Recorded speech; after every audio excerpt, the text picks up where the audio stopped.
Hey Internet, now I'm back. I'm going to do another video, and this is going to be a little quick one, not a full review again. I just want to talk about something because I know I've mentioned it a couple times, so I figured I'd finally elaborate and really explain my feelings. There's these little games, they started a few years back with Skylanders, games where you have collectible figures. For example, these fuckers, and that one on the floor I just broke. This is part of the game. You put this on a base, and I have a base right here. Let's pretend I know where shit is in my room. You put this on the base, it plays in the game, and now you play as this character. It's actually a really neat concept. You play the whole game as the character. At any point you can swap it out for other ones. So it adds a whole new aspect of fun to the game. I mean, the companies do it because they can make $1 million making 100 of these things and you have to buy them all.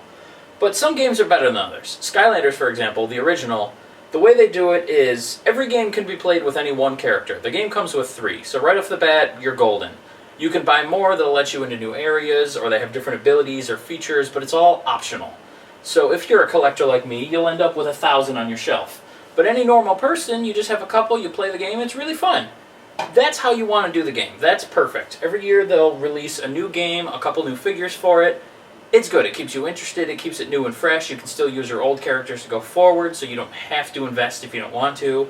I have a nephew who's only got a few of these, but loves the game. But his mother doesn't want to spend the ungodly amounts of money on it like I do, so it works for everybody. The problem is, they're not the only ones that did this. See, other people like Disney jumped on board, and they did Disney Infinity. Same kind of deal, you have the figures, you can play them in the game, but somehow they fucked it up. Even though they had a game to base their game on, in the Disney game, you don't have the option to play as any character. When you go into a level, you have to play as the ones tied to that level. If you don't, you can't play. So now you're restricted to the few characters that work with that level, and if you buy more characters or more levels, they all have to coincide. And if you buy characters like Stitch here, that doesn't have a specific level for it, you can only play it in the tiny little sandbox, which is a free play mode. It's not nearly as much fun, it's not as involved, and half of these become pointless because you don't really have a game you can play with them. So that's pretty terrible. But still, I guess, somewhat playable. If you got the second version, it came with the Avengers and a really cool Avenger level. It's fun for a little while, just don't expect to use your other figures. The problem is it gets even worse. Nintendo decided to jump on board because they love money, and they have Amiibos. These don't even have a game. With Disney Infinity, you have a game that you can play with some of them, but not all, so it's halfway pointless. These have nothing. These exist for no reason other than Nintendo wants to sell you shit. There's a couple games where you can unlock a costume or some equally useless bit of nothing, but they serve no real purpose. Honestly, if you're buying these, keep them in the box, because they're just really expensive collector's items. You're not going to use them, you're not going to play as them, they'll serve no purpose in your collection, they're just going to look shiny.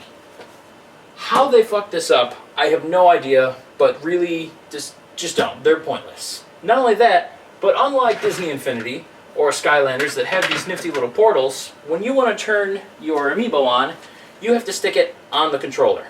Now I know that sounds easy at first, however you quickly realize, oh wait, my Amiibos are on the shelf, my controller's in my hand. Every time you want to change, you get up, hold it on your controller, sit here like a retard and don't accidentally drop it off, and then maybe you can play the game. Of course, again, it doesn't actually do anything in the game, so there's not even a point.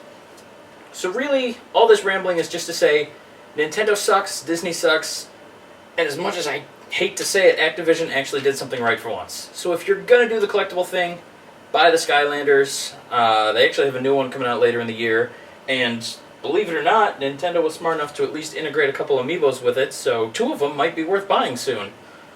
Other than that, I'm out of shit to rant about, so I'll see you next time.